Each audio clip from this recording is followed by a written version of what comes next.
In the NFC West, just another weird division, right? I mean, another division where there's a number of ways this can go. You can't really have a wrong answer with regard to who's going to be first. Once again, I think a lot of people are betting on the 49ers to rebound after a really rough season last year. I think it's a pretty safe bet in the sense that Kyle Shanahan is, you know, one of the more underappreciated coaches in the NFL. Every time he goes to the playoffs, he seems to be able to will his team uh, to a Super Bowl berth. It feels like every other year. And obviously, when things go wrong, injury wise, there's only so much you can do. They've got Robert Saleh back. I like what they've done on the defensive side of the ball, but it's all going to come down to Brock Purdy and whether you believe in whether Brock Purdy can elevate a team. Um, the clock is ticking on this whole roster. Aging veterans. You move off Debo Samuel. You keep Ricky Pearsall obviously as the future at that wide receiver position. I think there's a lot of questions about what they're going to do. But once again, the safe bet is just going off of that strength of schedule, and they've got the easiest schedule in the league. So, in a division that's going to be close, I think that makes the difference. So I do have the 49ers winning the NFC West. The Rams, it's going to come down to the health of Matthew Stafford, right? Across this team, you got talent. You got a great defensive line. You've got two very, very good wide receivers. I do have some questions about Devontae at this point in his career, on his third team in 3 years. There's a reason for that, and there's a reason for possible decline in his play. But again, he's a technician, so a lot of his game wasn't built off athleticism. That's not going anywhere. So I do have a lot of faith in what the Rams can do. But if Matt Stafford's not healthy, and it's going to be all for naught anyway. I love that defensive line though, and that young defense that they have. Cardinals, I mean, I just talked about it, but if we're going to cut that segment, I mean, you got Kyler Murray. You've shown you what he can do. At his best, he is one of the best quarterbacks in the league when he's playing at a top level. Obviously, you need to see that consistency more often, but until he affirmatively shows you that he can't do it, which seems to happen at some point every year where his play will fall off, I'm going to bet on him being able to replicate it. And he's got Trey McBride. He's got Marvin Harrison coming into his second year.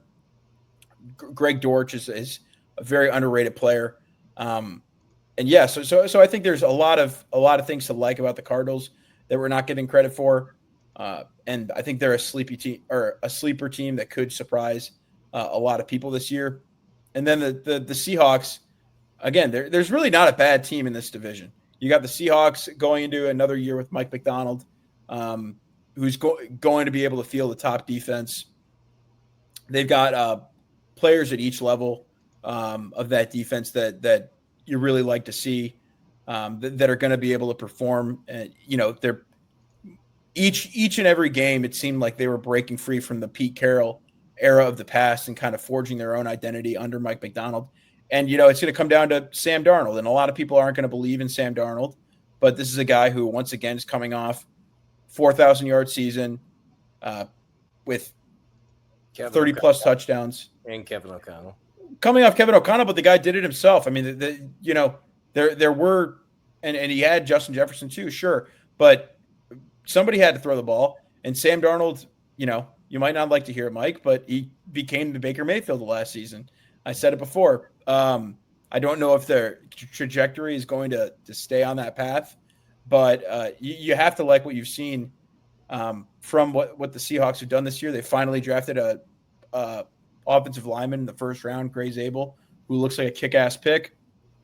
So, yeah, JSN going into another year. You bring in Cooper Kupp, who I have some questions about. So I do have the Seahawks at the end of this division. But again, it's you could shift these teams around in any configuration, and really, I wouldn't hold it against you because there's just a lot of questions. This is a very congested division. If you believe that the Cardinals have potential the way I do.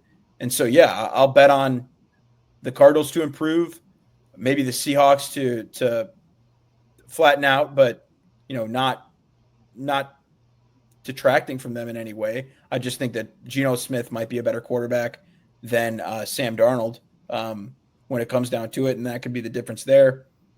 The Rams, it's all going to come down to the health of Matt Stafford, and Niners have the easiest schedule in the NFL, and I'm a big believer in Kyle Shanahan and what he's been able to do after coming off of disappointing seasons. So, yeah, it's just based on that, but I can't say with certainty what's going to happen in the NFC West. This division is one big question mark to me. Well, tell me then. If you know, then tell me. Right now, I'll tell you right now. Thank you. I've got the Arizona Cardinals to make the playoffs, win the division, and go over their win total for that. Let's talk it out. So, Rams situation with Matthew Stafford, we can all agree is at least volatile. Like, we're not 100% sure. I mean, if they're going to be rolling out Jimmy G, let's see what happens. I think the Seahawks will likely take a step back. I mean, there's things I like about Seattle. I think they got a really good defense, and I think they've shored that up because of what they know is going to be the shortcomings, for their offense. This is – what is this? Is this year 3 for the coaching staff in Arizona right now going on?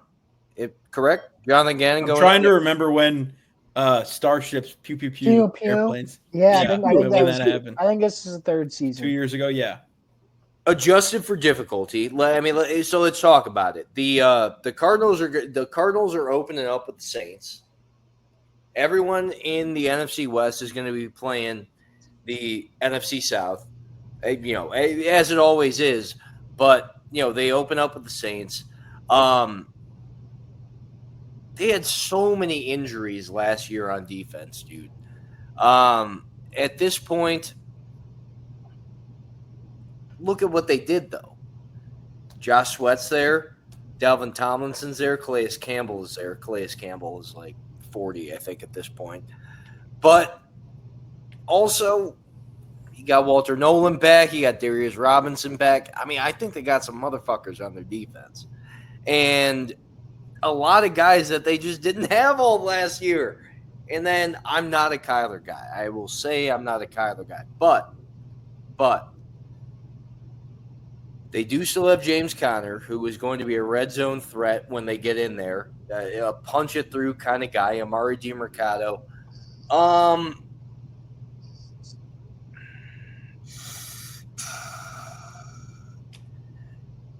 Are you gonna hate me if I say I like Will Johnson, I like Garrett Williams, linebacker wise, and I mean, okay. So when you break it down, I will say this: as far as the odds go to win the division, I think Arizona right there, at plus 400 is some really good value. If you look like across the league, like at some other odds. Like maybe the Bears at plus 475, but they had dog shit pass rush. They've got that back. They had a top 10 offense last year. I'm not saying they're going to be world breakers, but I think it's a very winnable division if you want to put your money where your mouth is. I mean, maybe Marvin Harrison makes the jump, and then Trey McBride's right there. I mean, we'll see, man. I think will Kyler Murray shoot you in the foot is the big question when you get late into the year. And I think that's if you're an Arizona Cardinals fan, which my de facto cousins who are living in Phoenix now are, because the Rams got moved because they lived in St. Louis, they are. So, I mean.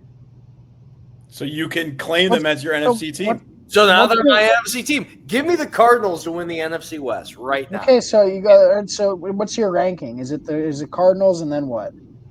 I've got Cardinals, Seahawks, Rams, and then this. So you have the 49ers. Didn't you just pick the Niners to be the only act to go worst to first 10 minutes ago? Cardinals, Niners. Talk about put your money where your mouth is. Cardinals, Niners, Rams, Seahawks. Give it to me. So you're like Pat. You're third to first. I'm looking for value. I'm looking for a value. Your third to first is the Cardinals, but your worst to first is the 49ers. No. Cardinals, Niners. Give me the Cardinals. Niners make the wild card. Seahawks, Rams. Boom. So in that case, you're thinking that the Cardinals win like 11 games, I would guess. I would guess. Interesting. Smash the over on the 8.5 for the Cardinals. I mean, the division's a logjam. I mean, that division is. It reminds me of the NFC North in the way that the spread between the teams is like a bounce of the ball. It's a game or two, probably. There are too many. I feel like there's too many questions around the Rams right now. So is the only question with the Rams Matt Stafford? Sorry, Christian, just let me ask that, and then you can go. Is the only question with the Rams Matt Stafford? Because to me, that's really the only question with the Rams. Because I think other than that, they have a pretty complete team. I think there's slightly more questions. Just okay. Coleman Shelton at center is a big and O-line major question for me. Yeah, their O-line. Alaric Jackson has blood clots. The left tackle. They lost him. Yeah, so I don't know if he'll be ready. He should. I haven't heard anything that he's going to be out for week 1, but we'll see.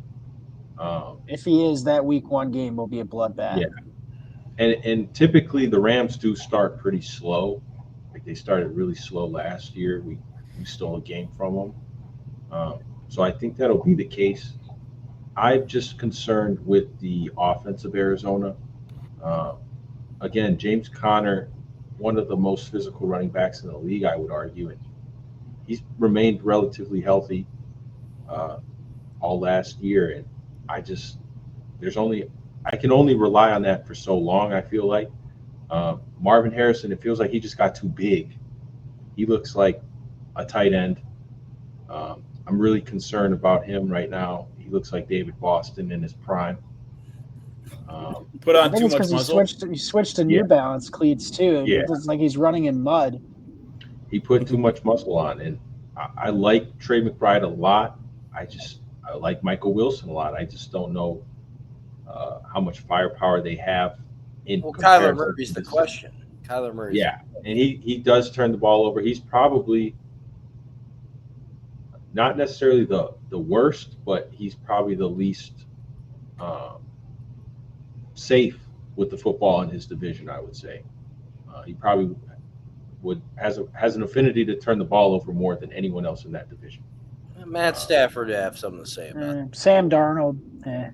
Sam Darnold took care of the ball, though. I mean, the thing is, they're going to take the Sam Darnold is Seattle. They've made that a priority. They're going to run the ball with Kenneth Walker. They are going to run the ball. So I think that helps Sam Darnold a lot, and that's the type of offense. I'm just so high on Kevin O'Connell. Like what he does with quarterbacks, that there's going to be some sort of regression. He's going to Mike McDonald. I mean, it's not like he's going to an offensive slouch. Well, Mike McDonald's a defensive Clint coach. Kubiak I like Clint Kubiak though. And I think Sam Darnold was created for a Kubiak offense. Yeah, well, that's what Stefanski, or that's not fancy. That's what O'Connell runs. Yeah. So I think it'll be a lot better than people imagine. I think they have the best defense in that division, Seattle. I agree. I love their 6 interior defenders. I love every one of them, from Leonard, Murphy, and then they have Jaron Reed and Jonathan Hankins and Roll Tide, Jaron. Yeah, Bohanna on the practice squad. I love the defense, and I think if they can control time of possession, I think they could be the second best team in this division. I think it's going to be between the Rams and the 49ers and the Seahawks to be the best team in the division. I have to say right now, it's going to be as conventional as you can get. I think it's going to be San Francisco, LA, Seattle, Arizona. But I guess my hot take for this division is they are the best division in the NFC. 3 playoff teams? 3 playoff teams, we think? We could see it. They have three playoff teams. And Christian, your thoughts on the Seahawks secondary with Julian Love being back there? Well, obviously they're elite, but it's not just Julian. It's Devin. It's Devin Witherspoon's elite. Shaq Griffin is on the practice squad. You got Tariq. Tariq Woolen. Yeah. We were huge. We were all pretty high on Nick Emenwari too. Yeah. We felt he could have been a first rounder, and he's going to basically be like a big nickel for him. That's a perfect position for him. Yeah, I think McDonald's can use him in a great way. And then Ernest Jones, I think, kind of a quiet steal last year from the Rams.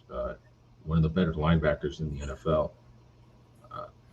This division's just a crapshoot. It is. I haven't even gave my rankings yet, and my brain is in a blender right now. Mm-hmm. I just love how physical they are up front. The biggest question for them is the offensive line, but I think running the ball is going to take a lot of pressure off of them. Do you think a lot of pressure off of Darnold? Do you think a guy like Kenneth Walker is going to get, kind of the phased out treatment, or do you think it's going to be actually? I think it's either a breakout like Le'Veon Bell type year, or it's going to be Sharp's team. Yeah. I could see that being like pretty split, like a 60-40. I call him. They probably got one of the best backfields in the NFL. Yeah, a very deep backfield. I mean, when Charbonnet filled in, when Kenneth Walker was banged up, he's filled in admirably. He looks like the reincarnation of Sean Alexander. Yeah. Last year. He had some good games last year. As far as my ranking of this division goes, I don't even know where to even go with it at this point, since everybody made some pretty good takes there. I mean, San Fran, for me, B-Rob and McCaffrey go back to their old ways. It's true.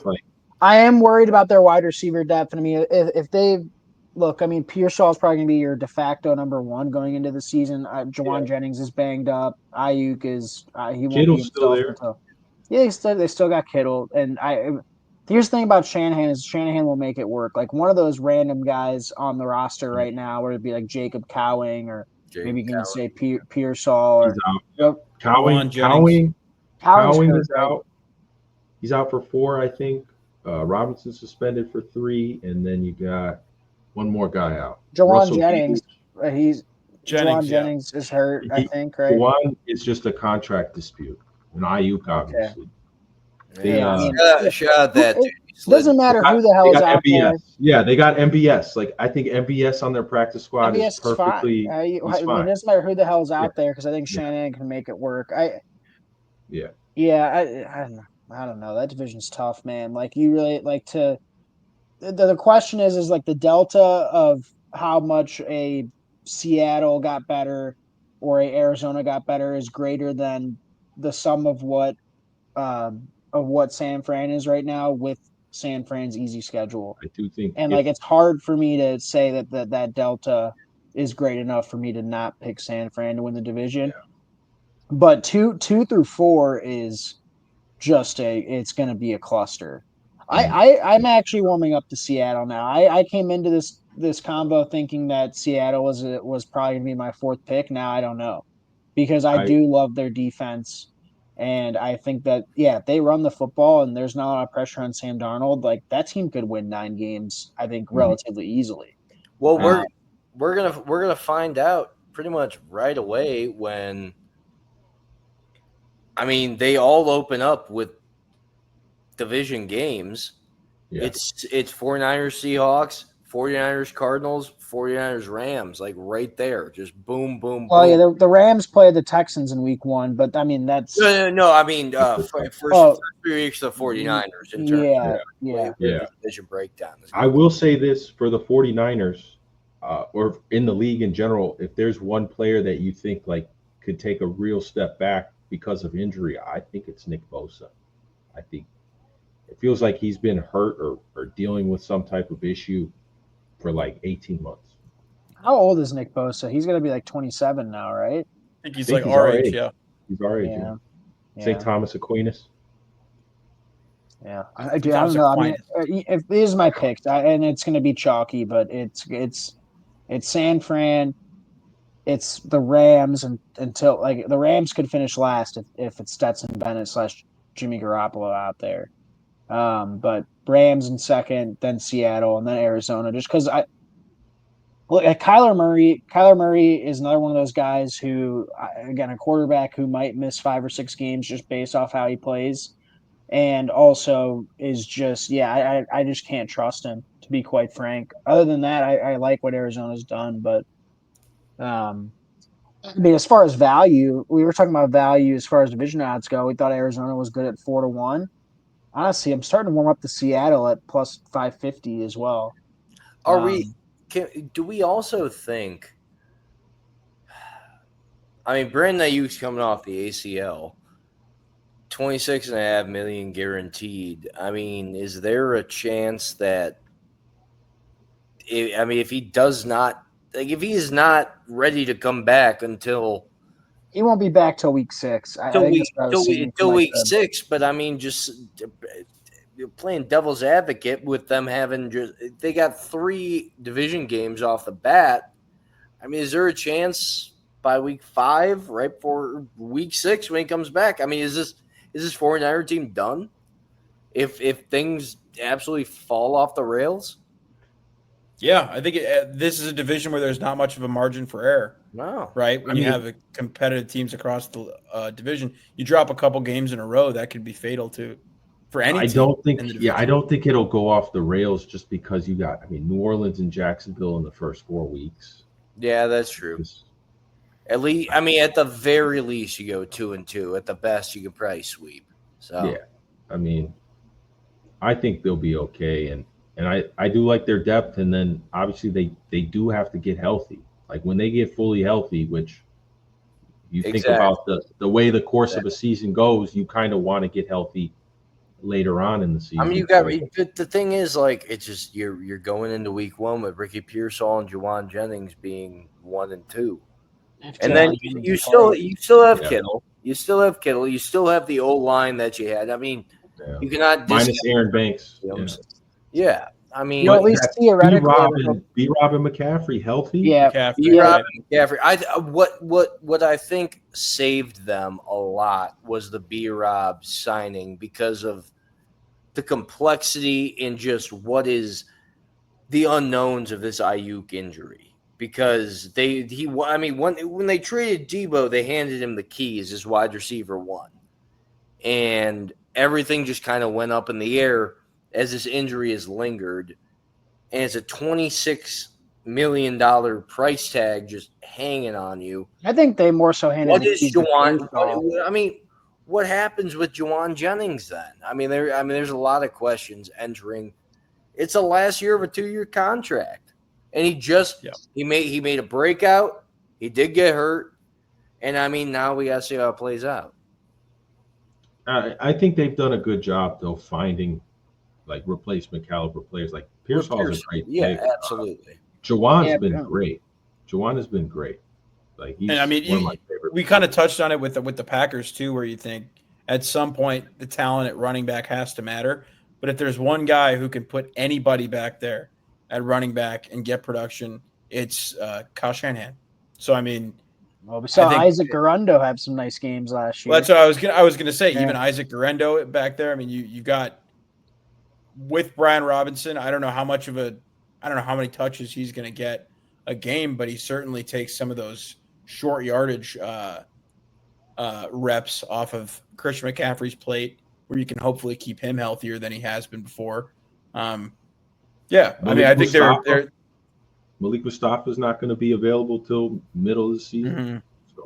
Mm-hmm. So I like the Saleh hiring at DC too as well. I think that's going to be something to watch all year. But just before we wrap up, just as a quick thought experiment, because I know we've kind of been tiptoeing around this point.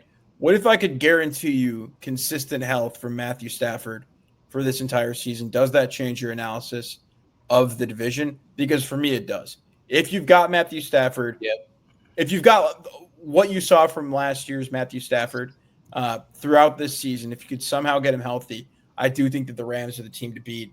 And I think that they would win this division. Maybe not handedly, but I think they would pretty affirmatively be able to separate themselves just with the amount of talent they have across that entire team, offense, defense.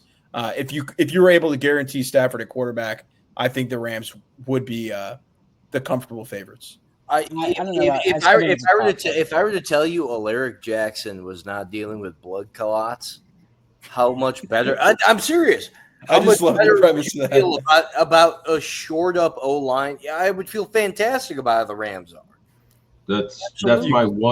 my one counter. If I had like one name to counter what you said, it would just be Jalen Carter, because Yeah. in no way, shape, or form is this Los Angeles Rams team prepared to handle, stop, slow down Jalen Carter. They're just going to – Coleman Shelton does not stand a chance. And I don't care. I'm just talking about 8 games, not the Super Bowl. Well, they play Seattle twice. Seattle's got Leonard Williams. Seattle has all those dogs up front. If they got those guys up front, who knows? So I think the O-line is a question mark still. I still believe in Bo Limmer. We'll see about Alaric Johnson. Sorry. Jackson, yeah. It's Johnson. It's Alaric Johnson. It's Alaric Jackson. No, dude, I'm looking right now. Whoever's wrong is going to be very embarrassed right now. I can see Rams. I can see Christian right. looking. No, it's Jackson. One of you is. I was going to say Alaric. You're right. No, you're right. That's a shocker. That's Buster over Douglas right there. Buster Douglas beating Mike Tyson. Buster over Douglas. Buster over Douglas. Buster Douglas beating Buster over Douglas. That's Buster over Douglas. Who could forget? Christian was very confident and very wrong at the same time. Yeah. Looking at it. Mike What were you and looking Christian at? both have dyslexia at this late hours. Yeah. I'm glad I was able to pull the embarrassment out by getting the Buster over Douglas analogy in there. But what were you going to say, Christian? Poona Ford, I think, is going to be huge for the Rams. He's good for the Chargers last year. Yeah. And I think with him, Fisk, and Verse, scary. But Terrifying. that secondary is pretty sketchy. I don't know. Yeah, I don't know about comfortable favorite, Pat. I'm kind of with Christian here. Like look, the Rams, as far as strength of schedule goes, they're 20th compared to San Fran's 1. They play in a division where I think we talked about it, but I think the Rams' weaknesses don't match up well to the strengths of the other teams in the division. I don't think we can sit here and say even with a healthy Matthew Stafford, it's like a large gap between the rest of the teams. McVay, Stafford. Okay. Verse on defense. Game-breaking pass rusher. That's really all I need. Puka, Devontae Adams is probably an upgrade from Cooper Kupp. I just think it's a top 5 duo. I would say. So I mean, just based on the fact that you've got McVay, Jalen, man. Why are we talking about Jalen Carter? He's not even in the same division. Quentin Lake, Kobe. Who's stopping Leonard Williams? We can ask that question. That's fair. That's a better question. Quentin Lake, Kobe Durant, and Darius Williams are just in terms of a secondary. That's. I will say this about the Rams though. Like they had secondary questions like last year and the year before, and they somehow they cobble it together. Like they make guys healthy. They make guys look better. Healthy, do anything to you. I mean, it's the classic like Rams thing where they were saying like, well, for some reason, like they just get these guys to play well. I mean, that's what good teams do is they get the most of the guys you wouldn't like expect. But again, I still don't think the gap between like the Rams and the 49ers or even like the Rams and the Seahawks is like an insanely great. That's why I took the Cardinals. Yeah, you and everybody else apparently on this podcast is except for third to first. Don't doubt. Hey, all I'm saying is that I'm a Kyler Murray believer. In a room full of Kyler Murray die on that right hill. I'm a Kyler Murray doubter. I just he might play 12 games this year, and those 12 games will be absolute mid. But I mean, maybe we can revisit this at the end of the year, and we'll see. I'll eat crow if I have to, but I think he's a middling quarterback who Again, I still think plus 400 isn't bad value to pick them to win the division, just because I think this division could be won by anybody. But I'm starting to warm up to Seattle plus 550 to win the division. I think Christian convinced me. Well, hey, eating crow is But then I'm putting money all. on Sam. Then I'm putting money on Sam Darnold, and I don't love that either. So Yeah, you'll start seeing ghosts. I already am. The whole point of the podcast, we got to be pinning it up on the bulletin board, living with it, and if it comes with eating crow, then that's what it is. But that's what we signed up for. I'll bet you that Bulletin Board Sports Podcast. And you want to make a bet, Pat? You want to make a bet, Pat? As we can end the show on this, or come close to ending the show. I will bet you that Kyler Murray finishes, and this is given he has to make the minimum requirements barring injury, but he finishes in the bottom half of the league in QBR. Bottom half of the league in QBR. So 17th or worse. All right, that's an interesting bet. I mean, I'll take it. On it. Yeah. Oh, okay. Yeah. Okay. No, I mean, no, I'll pin it. I'll say the color. I'll pin it up, and if I have to eat crow, that's what I'll have to do.